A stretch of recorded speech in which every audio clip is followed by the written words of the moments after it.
ऊंची ऊंची मारे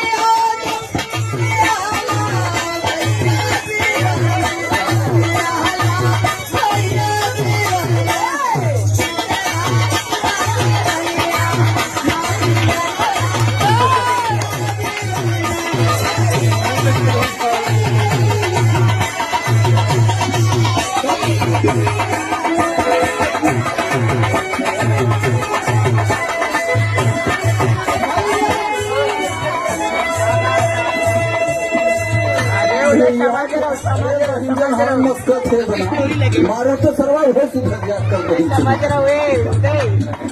भैया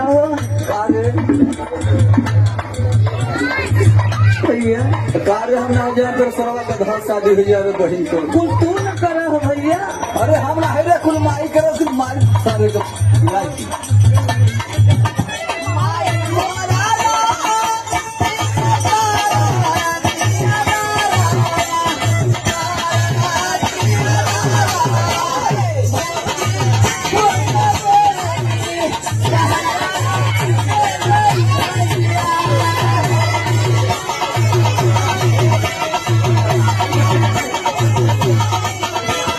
Thank you.